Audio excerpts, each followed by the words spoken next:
with all, even if I take an optimistic perspective, इस वक्त तकरीबन 3 मिलियन 30 लाख लोग हैं वहाँ।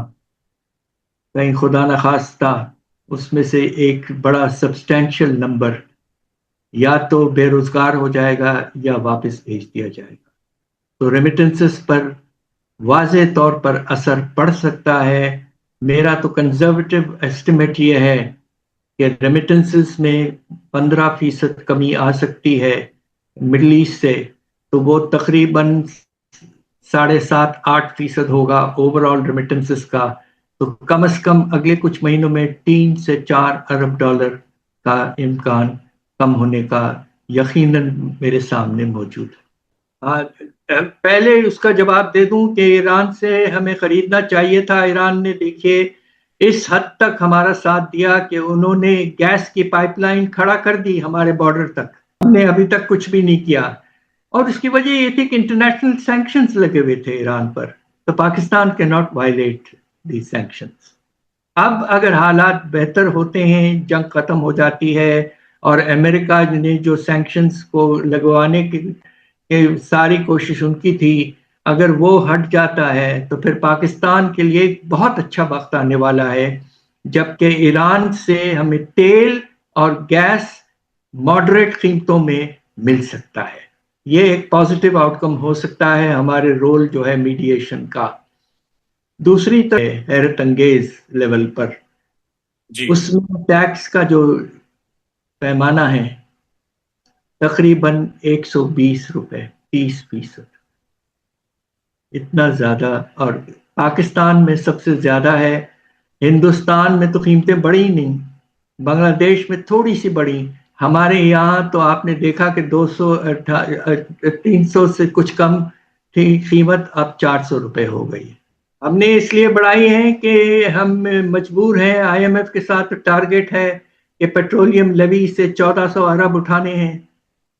और दूसरा यह है कि और बांग्लादेश की भी, so they don't have the incentive to reduce demand।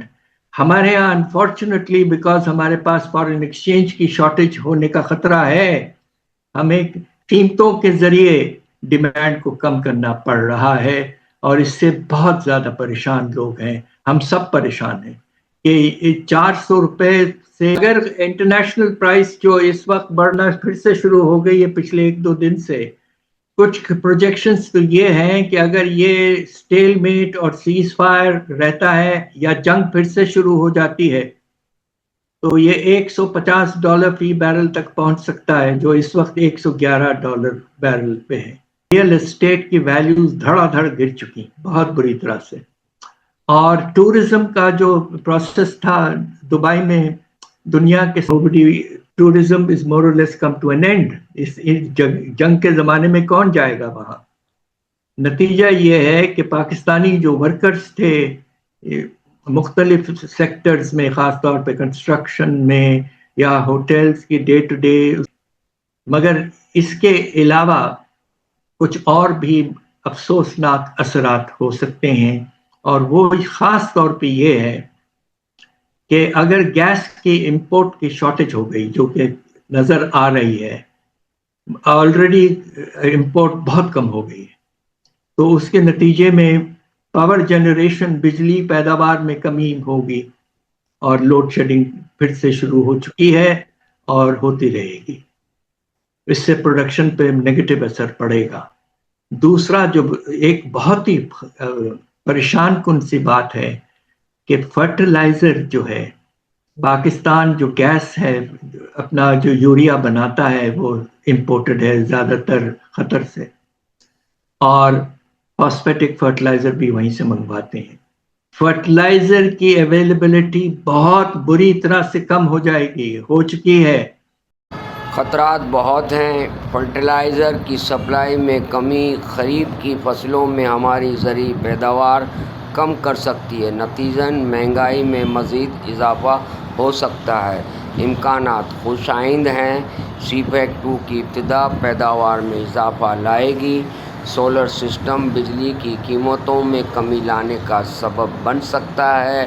Iran border کھلنے سے تجارت کا حجم بڑھے گا۔ متحدہ عرب امارات کی تجارت پہلے ایران کے ذریعے ہوتی تھی، اب پاکستانی تاجر بھی اس سے مستفید ہونے لگیں گے۔ گوادر چین کے لیے ایک بڑی تجارتی گزرگاہ بن جائے گا۔ آئی ٹی اور فری لانسنگ کے شعبے میں اضافہ ہوگا۔ بیرون ملک مقیم پاکستانی ماہرین اور سرمایہ کار پاکستان میں دوبارہ سرمایہ کاری کریں گے۔ پاکستان کی فیکٹریاں ٹیکسٹائل، انجینئرنگ اور خودکار نظام معیشت کو مضبوط بنائیں گے۔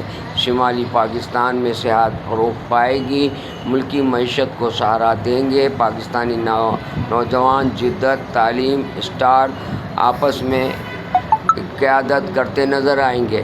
پاکستان کا پرچم معاشی ترقی کا علامت بنے گا۔